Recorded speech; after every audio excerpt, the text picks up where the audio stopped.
शांति। ओम शांति। शांति। ओम शांति। ओम।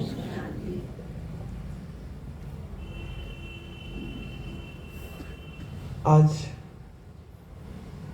इस सुंदर नुमा शाम के समय पर जब हम सभी सम्मिलित हुए हैं, जब आप सभी यहाँ बैठे थे और यहाँ गीतों के साथ मेडिटेशन चल रहा था, ऑल ऑफ सडन मुझे कुछ बातें याद आई। यूजुअली हमारे आईसीयू में, हॉस्पिटल में रोज पेशेंट आते हैं, कुछ ऊपर चले जाते हैं, डिस्चार्ज होकर घर जाते हैं। हमें उनकी याद नहीं आती, उन्हें ट्रीट तो करते हैं। जिसने शरीर छोड़ दिया तो ऐसा नहीं होता कि वो हमें याद आते रहे। तो आज ऑल ऑफ सडन मुझे अभी 4-5 दिन में कुछ पेशेंट्स ऐसे थे, अचानक यहाँ बैठे बैठे ध्यान में वो आए। तो मैं समझता हूँ वो क्यों आए, उसका शायद कुछ कारण था जो कि मुझे अभी समझ आ रहा है और मैं आपको बताता हूँ। कुंभ चारों तरफ चल रहा है, फोन खोलो तो कुंभ, कोई चर्चा करता है तो कुंभ। यहाँ भी आपने महाकुंभ के बारे में सुना।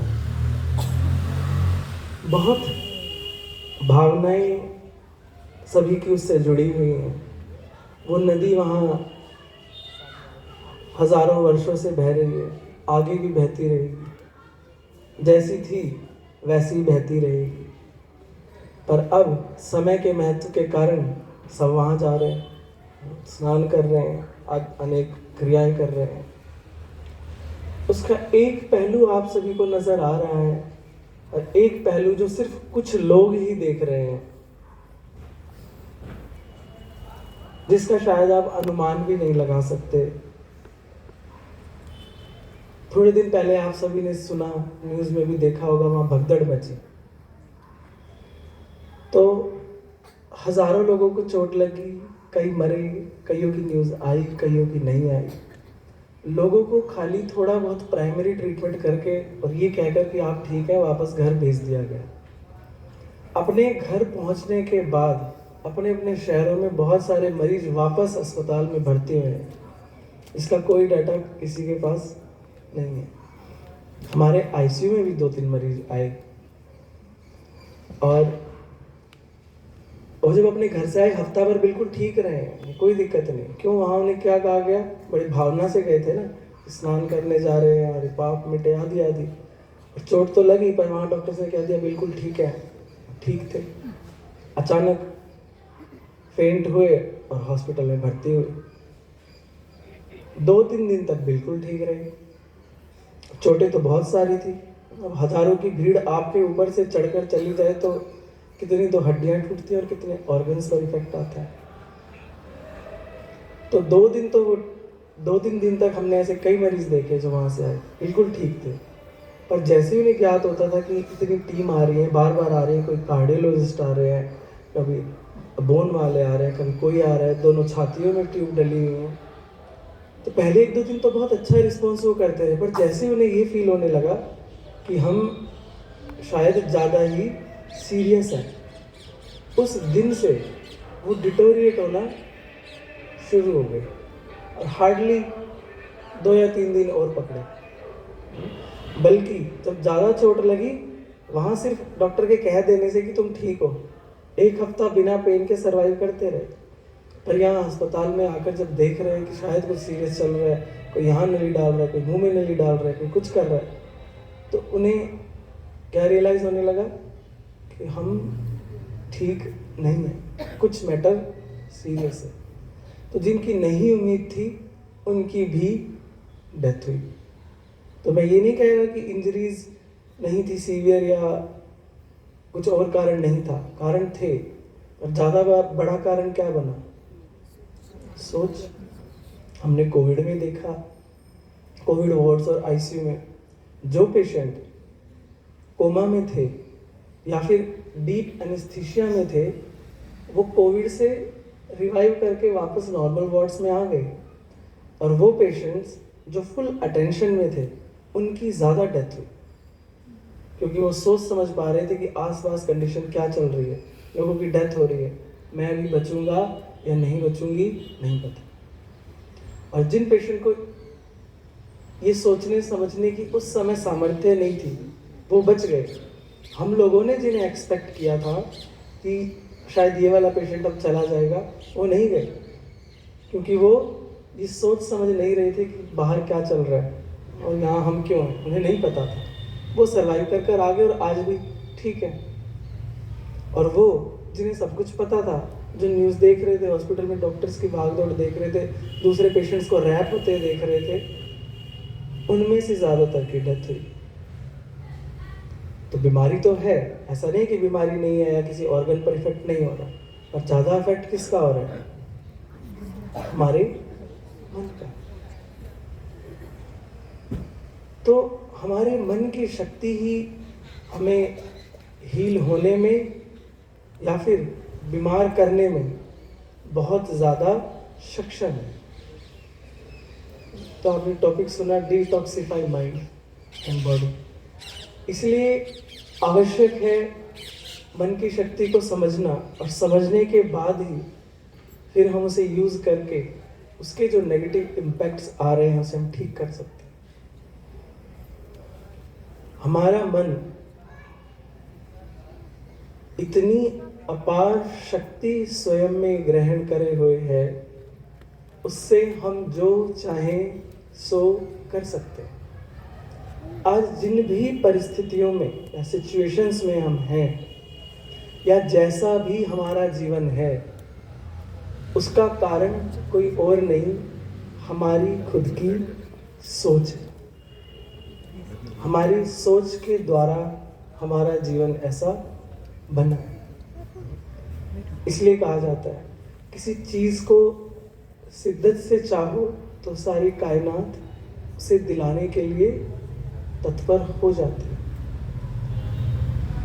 बहुत गहरी भावना के साथ किए गए कोई भी विचार वैसा ही जीवन वापस हमें लाकर देते हैं, जिसको आजकल law of attraction, manifestation, affirmations कह कहकर अलग अलग तरीके से लोगों को समझाया जा रहा है। न्यूयॉर्क में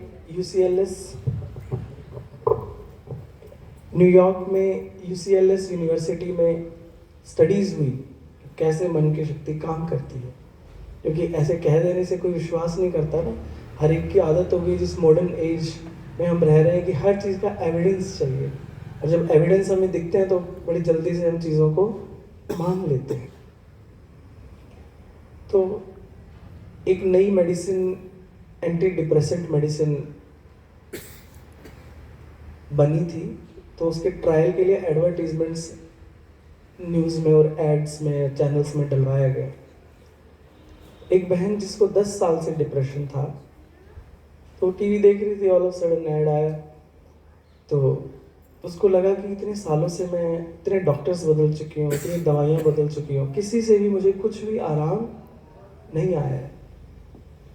शायद नई कोई दवाई आई है, और बहुत अट्रैक्टिव ऐड उन्होंने बनाई थी कि इस दशक की सबसे पहली ऐसी दवाई जिसका इफ़ेक्ट्स बहुत मिराकुलस होंगे, चमत्कारी दवाई सिद्ध होगी, बड़ी कलरफुल और अट्रैक्टिव साउंड्स के साथ वो ऐड थी। उसका मन हुआ कि मैं इस ट्रायल में पार्टिसिपेट करती हूँ। उसने कॉल किया कि मैं इस ट्रायल में पार्टिसिपेंट बनना चाहती हूँ, इस नई दवाई का एक्सपेरिमेंट में। तो कोई भी स्टडी जब शुरू होती है किसी दवाई के लिए, तो 2 ग्रुप्स बनाए जाते हैं।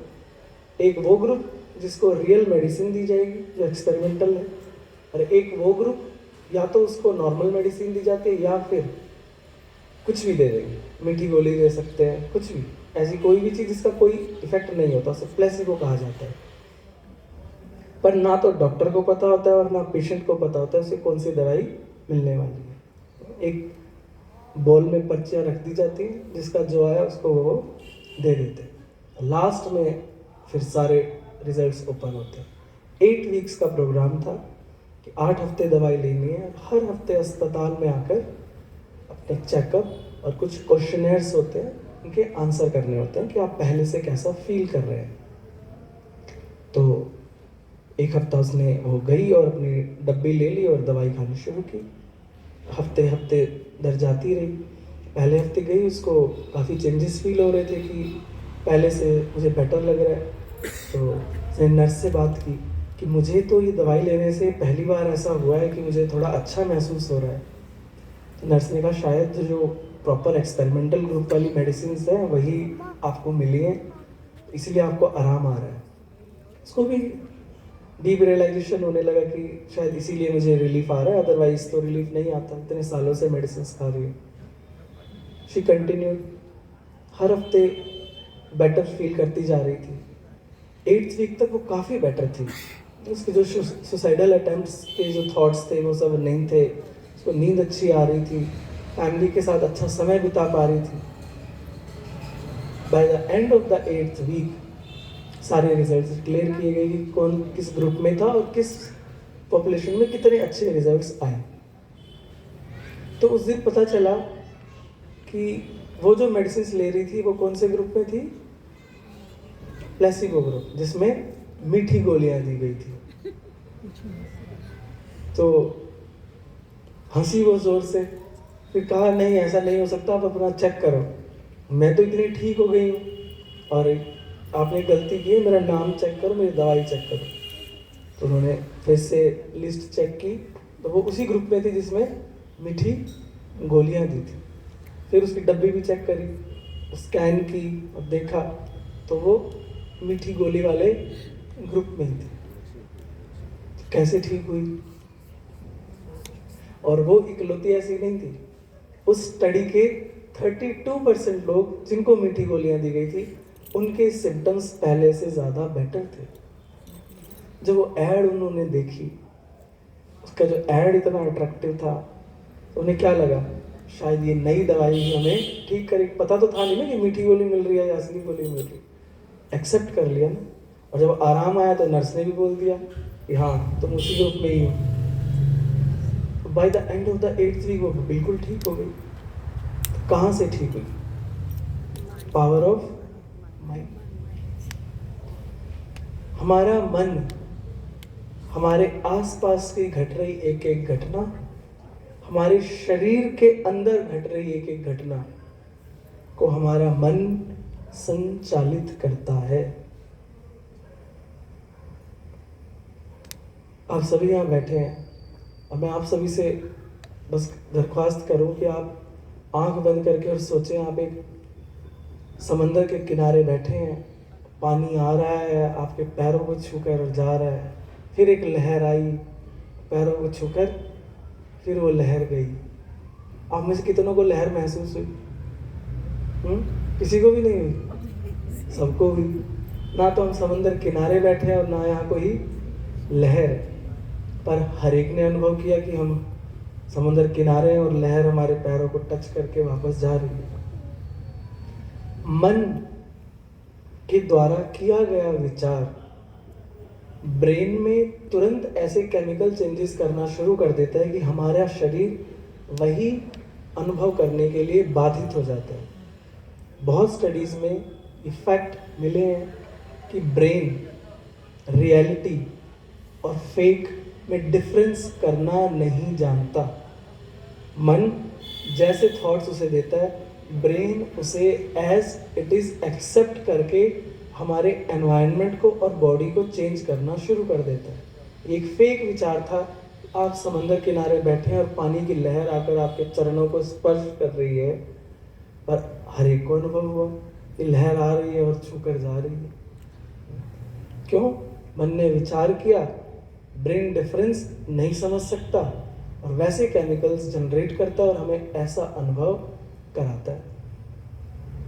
हम देखें सारा दिन में कितने अलग अलग प्रकार के थॉट्स हमारे चल रहे हैं, और उसमें भी अगर परसेंटेज देखें तो हर एक फील कर पाएगा कि मेरे type of thoughts negative, waste, feeling और इमोशन वाले ज़्यादा हैं।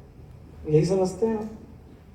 अधिकतर नेगेटिव इमोशंस ही क्रिएट कर रहे हैं, चाहे वो फियर है, चाहे वो एंजाइटी है, चाहे इनसिक्योरिटी है, चाहे वर्तमान की, चाहे भविष्य की, कुछ पास्ट की ऐसी बातें जो मेरे मन से नहीं निकल रही हैं, वो जैसे मुझे याद आती हैं फिर से वही इमोशंस, बैठे बैठे रोना शुरू, फिर से वो दुख फिर से इमर्ज हो जाता है। बॉडी में उसके चेंजेस धीरे धीरे हमारे सेल्स के अंदर ऐसे चेंजेस क्रिएट करते हैं जिससे अनेक बीमारियां पनपनी शुरू हो जाती हैं।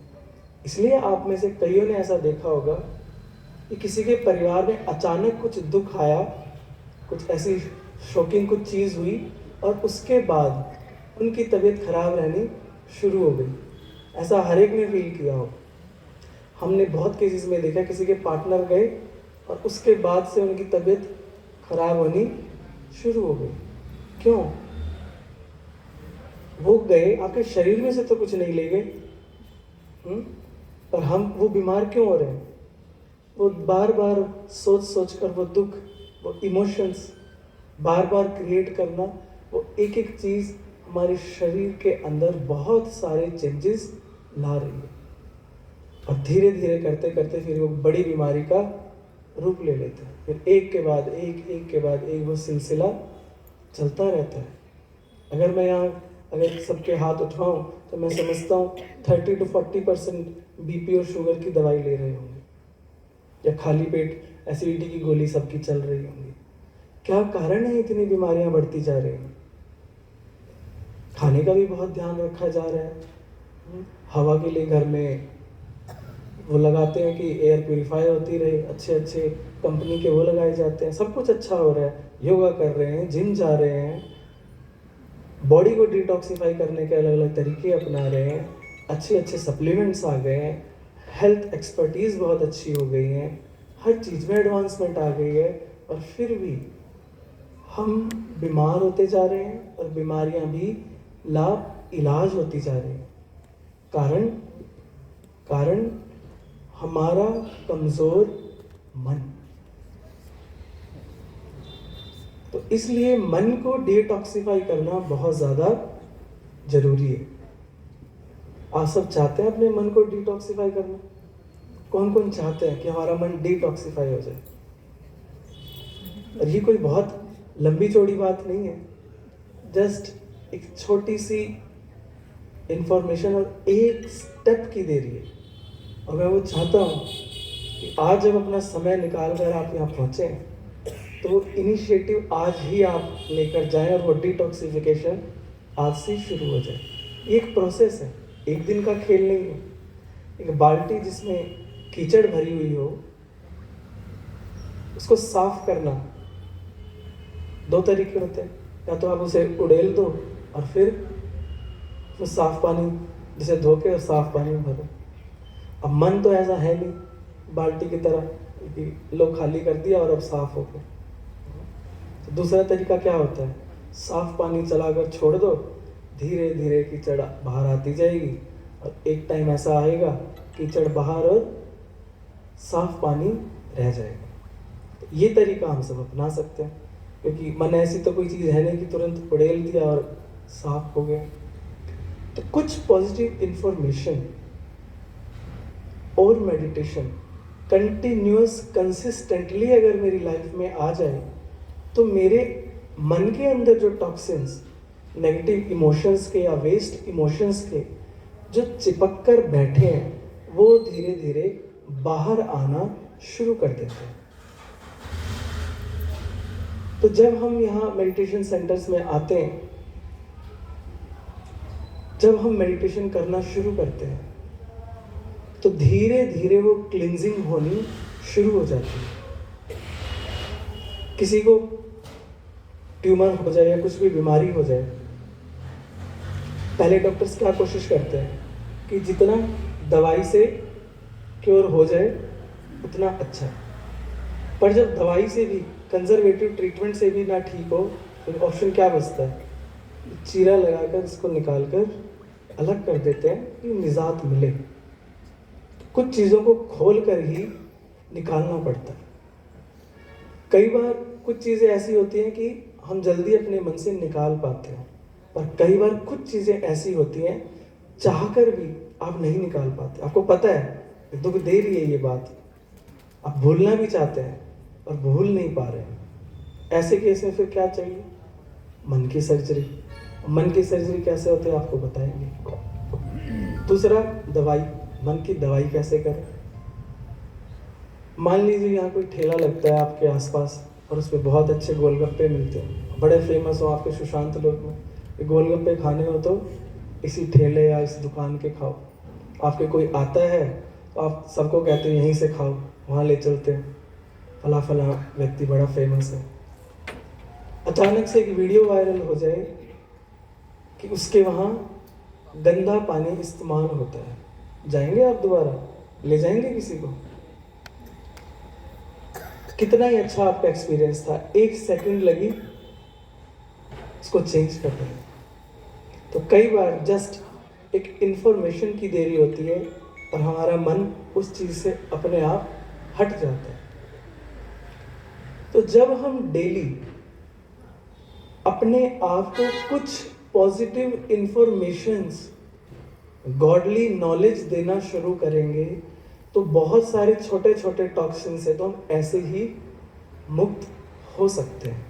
पर उसके लिए हमें ऐसे स्थान पर, कोई भी स्थान वो हो सकता है जहाँ ऐसी अच्छी चीज़ें सुनाई जाती हैं। तो मेरी तो आपसे यही दरख्वास्त रहेगी, जब आप आज समय निकाल कर आए और अनुभव करेंगे तो यहाँ हमारे यहाँ भी 7 डेज का इसके बाद कोर्स शुरू होगा, तो वह आकर एक बार आप एक्सपीरियंस करके देखें। हम आपको फोर्स नहीं करते हैं कि आपको यहीं आना ही है, पर एक ट्रायल आप अपने आप को दे सकते हैं। कौन कौन ये ट्रायल दे सकते हैं डिटॉक्सिफिकेशन के लिए? अपने आप को एक बार अवसर तो दें, जस्ट ट्राई इट। क्या पता बहुत सारे टॉक्सिन्स खाली मेडिसिन से ही निकल जाएं, सर्जरी की ज़रूरत हो ही ना। पर बहुत सालों से कुछ कुछ ऐसे इमोशंस हमने अपने अंदर घर कर लिए हैं कि कहीं चाहकर भी नहीं निकाल पाते। उसके लिए फिर क्या चाहिए? फिर उसके लिए खोलना पड़ता है, चीरा लगाना पड़ता है और उसको बाहर निकाल कर फेंकना पड़ता है। अब मन में चीरा कौन लगाए, कैसे लगाए और कैसे उसे बाहर निकाले, उसका एक ही तरीका है, वो है मेडिटेशन। कई फिर कहते हैं मेडिटेशन, ओहो ये तो बड़ी भारी सा शब्द है, हमारे बस के काम नहीं, हम कहाँ घर परिवार में रहने वाले, ऑफिस में जाने वाले मेडिटेशन कर सकते हैं। पर ऐसा नहीं है। घर गृहस्थ में रहते हुए, ऑफिस में जाते हुए, अपना बिजनेस संभालते हुए हम इसे बहुत इजीली अपना लाइफस्टाइल बना सकते हैं। मेडिटेशन करने के लिए किसी जंगल या आश्रम में जाकर बैठने की ज़रूरत नहीं होती, ये मन की यात्रा है। तो जब हम मेडिटेशन में बैठते हैं और हमारे यहाँ जो राजयोग सिखाया जाता है, जिसे हम सहज राजयोग कहते हैं, सिर्फ इसी सहज राजयोग के ऊपर बहुत सारे एक्सपेरिमेंट्स भी साइंटिस्ट ने किए। ब्रह्मा कुमारी संस्थान का एक स्पार्क विंग है, उसमें कई साइंटिस्ट हैं और फॉरेन से भी उसमें साइंटिस्ट आते हैं। तो उन्होंने रेगुलर आने वाले राजयोगियों पर एक्सपेरिमेंट्स किए। तो एक बार हम बेंगलोर में थे, वहाँ एक रिट्रीट थी, तो वहाँ वो साइंटिस्ट आए हुए थे।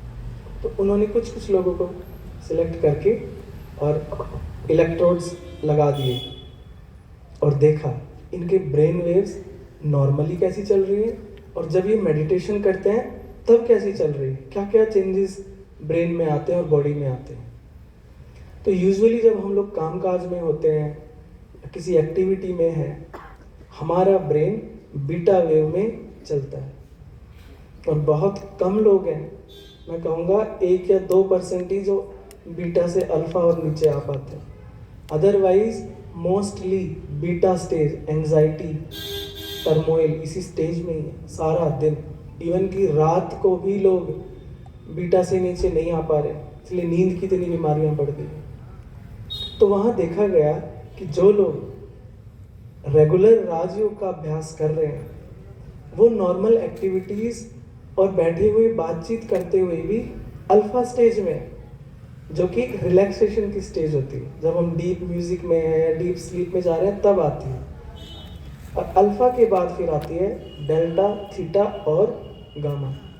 तो उन्होंने देखा ड्यूरिंग मेडिटेशन सेशंस, जब सब शाम को मेडिटेशन के समय एक साथ बैठे हुए थे कलेक्टिव मेडिटेशंस में, कई डेल्टा तक पहुँचे, कई थीटा और कई गामा की स्टेज तक भी पहुँचे, जो कि पूरे वर्ल्ड में बहुत रेयर है कि गामा स्टेज तक बहुत ऊंचे योगी पहुँच सकते हैं। वहाँ घर गृहस्थ में रहने वाले, डेली मेडिटेशन करने वाले गामा स्टेज में पहुँचे।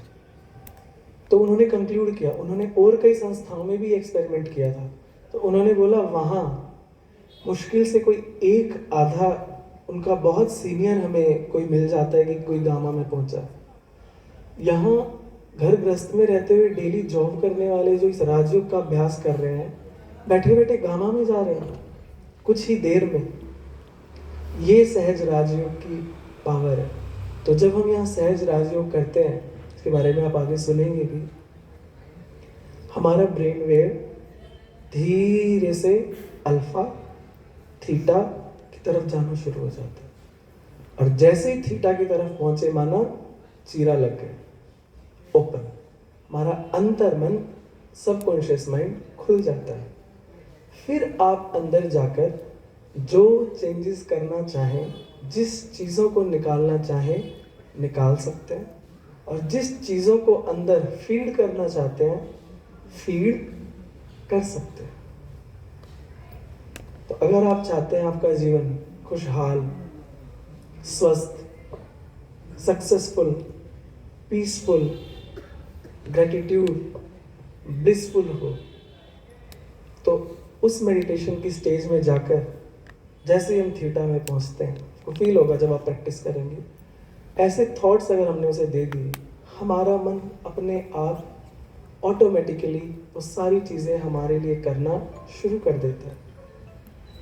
न्यूटन का सिद्धांत है ना, every action has equal and opposite reaction. हर क्रिया की एक प्रतिक्रिया है।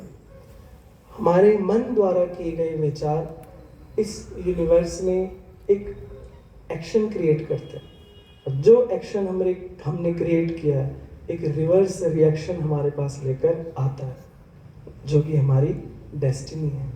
आप जैसी अपनी डेस्टिनी बनाना चाहते हैं आपके हाथ में, ना कि आपके हाथों की लकीरों।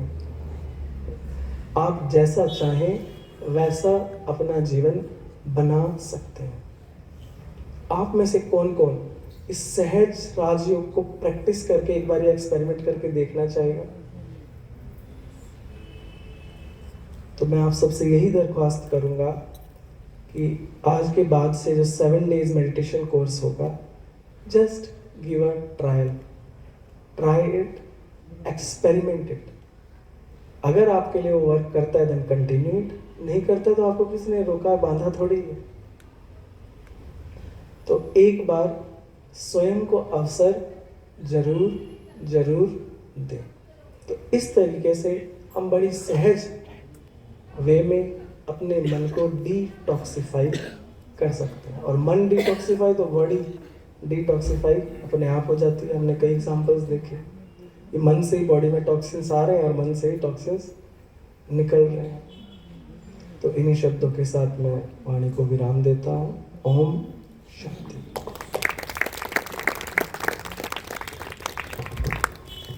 थैंक यू आशीष भाई जी, आपने बहुत अच्छे तरीके से हमको बताया किस तरह से हमें अपने माइंड को डिटॉक्सिफाई करना है। सबको समझ आया?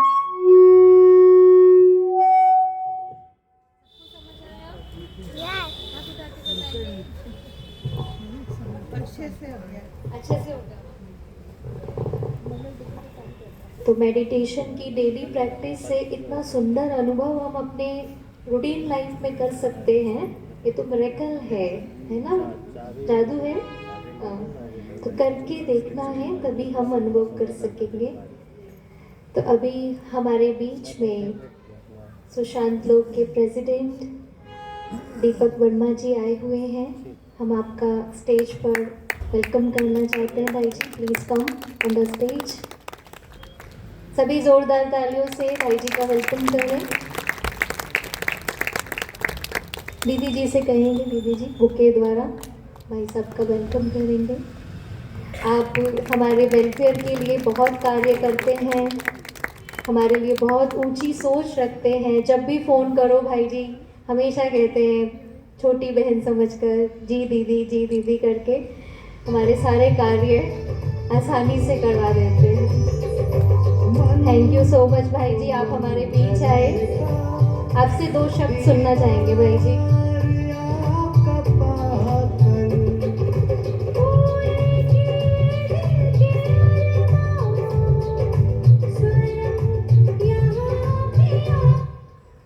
ओम शांति। आप सभी को नमस्कार। बहुत अच्छा लगा भाई, बहुत अच्छा उद्बोधन दे रहे थे भाई साहब। और हम लोग सौभाग्यशाली हैं कि हम लोगों के कॉलोनी में इतना अच्छा ये सेंटर है, राजयोग सेंटर। और हमें आना ज़रूर चाहिए। मुझे भी कई बार बहन जी ने निमंत्रण दिया, लेकिन स्थिति वही है कि जब खुद के मोबाइल पर नंबर अपना डायल करो तो बिजी महसूस होता है। हम लोगों को सबके लिए समय, बस अपने आप के लिए ही समय नहीं, अपने आप के लिए बिजी हैं। लेकिन निश्चित रूप से मेडिटेशन बहुत ही एक सुंदर चीज़ है, अपने अंदर जाने का चीज़ है। बाहरी चीज़ों से अलग करके अपने अंदर हम जब जाते हैं तो निश्चित रूप से एक शांति का भाव महसूस होता है। और मैं ये भी साथ में कहूँगा कि ये जो सेंटर है ब्रह्मा कुमारी राजयोग सेंटर, या ये प्रजापति ईश्वरीय विश्वविद्यालय संगठन, ये विश्व की इतनी बड़ी संगठन शायद ही कोई दूसरा, और ये मातृत्व शक्ति द्वारा चलाए जाने वाला विश्व का सबसे बड़ा संगठन है। इतना बड़ा संगठन और कोई नहीं है जो मातृत्व शक्ति के द्वारा चलाया जाए। और इतना विशाल, अभी मैं कुछ दिन पहले गुजरात में बड़ौदा में था, तो वहाँ पे एक कार्यक्रम था, तो मुझे आप सब लोग का याद आ गया, मैं उसके वहीं पे खड़ा हुआ था। तो निश्चित रूप से हम सभी लोगों को, मैं सुशांत लोक रेजिडेंट वेलफेयर एसोसिएशन के प्रेसिडेंट होने के नाते आप सभी लोगों को भी ये निवेदन करूँगा कि जब कभी समय मिले तो इस सेंटर में ज़रूर आएँ और अपने आप के लिए भी समय निकालें, ताकि हमें भी अपने अंदर जाने का मौका मिले। बहुत अच्छा डॉक्टर साहब ने बताया कि अपने आप का ये निश्चित रूप से इस भागदौड़ की ज़िंदगी में जितनी परेशानियां हैं, जितने रोज़ के चैलेंजेज है, इस चैलेंज में भी, और इतने सब काम, लास्ट प्रोग्राम मुझे याद है तो मुझे उसमें बताया गया था कि आप रोज़मर्रा की ज़िंदगी में चैलेंज के साथ में भी कैसे आप अपने आप को शांत कर सकते हैं, ये राजयोग सर आपको सिखाता है और बताता है। तो मेरा निवेदन होगा कि हम सब लोग, मैं भी पूरी कोशिश करूँगा किसी दिन आके वो सीखने के लिए। आप सभी का मुझे यहाँ पे बुला के स्वागत करने के लिए बहुत बहुत आभार और धन्यवाद। Om Shanti, Om Shanti.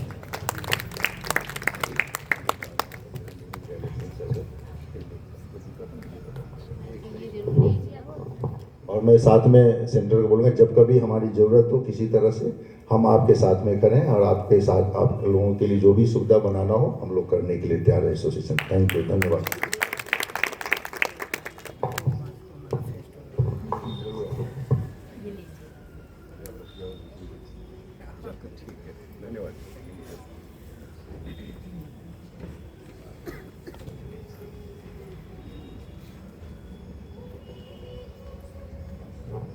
Thank you so much भाई जी। अभी हम कार्यक्रम को आगे बढ़ाते हुए, आप देख रहे हैं हमारे बीच सौम्या बहन जी आए हैं। आप सभी को मालूम है सौम्या बहन जी चेन्नई से बिलोंग करते हैं और अभी गुजरात में रहते हैं। इंद्रप्रस्थ वहाँ पे एक ब्रह्मा कुमारी का ही जैसे कि रेजिडेंस बने हुए हैं, वहाँ पे सभी रहते हैं एक साथ। तो वहाँ आप सेवाएं भी करते हैं और साथ साथ भी रहते हैं। आप 2000 से बाबा के बच्चे हैं, परमात्मा के ज्ञान में, ईश्वरीय सेवाओं में हैं। और अभी 2022 में आपने VRS लेकर के सेंट्रल गवर्नमेंट जॉब थी आपकी, फिर आपने पूरा ही जीवन अपना परमात्मा के इस कार्य में लगा दिया है। आप और कुमार भाई जी आपके हस्बैंड हैं और आप दोनों ही इस ईश्वरीय कार्य में तन मन धन सभी तरीके से सुचारू रूप से लगे हुए हैं। और जो हमारा 1869 सेंटर है, ये जो प्रजापिता ब्रह्मा कुमारी ईश्वरीय विश्वविद्यालय के नाम से इधर सुशांत लोक में खुला है, ये आपके ही द्वारा हाँ, परमात्मा ने आपको निमित्त बनाया इस कार्य के अर्थ, और हम सभी इस स्थान द्वारा मेडिटेशन करके बहुत लाभ भी ले रहे हैं। तो ऐसे महान हस्तियों का तो क्या कहना, जो भगवान पर इतने न्योछावर चले जाएं। तो सौम्या बहन जी आज हमारे बीच में गीता द्वारा हमें स्पष्ट करके बताएंगे कि परमात्मा कौन है, उनसे हमारा क्या संबंध है, कैसे हम उनको दिल से याद करें, क्या है सहज राजयोग। ऐसी बहुत सुंदर सुंदर बातें हम अनुभव भी करेंगे और अपने अंतर मन में उन बातों को उतारते जाएंगे। सौम्या बहन जी।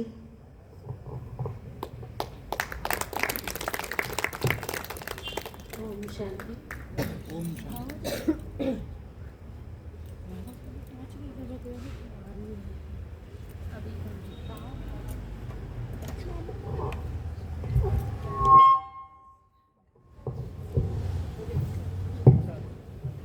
अभी हम भोलानाथ ज्ञान का सागर वैद्यनाथ सतगुरु परमात्मा की छत्र छाया में अपने आप को महसूस करें। वो परमात्मा जो अपना सत्य पहचान देते हैं, वो हमारी बुद्धि में छप जाए और हमारा बुद्धि का कनेक्शन उस एक परमात्मा के साथ जुड़ जाए। तो अभी हम मनो एव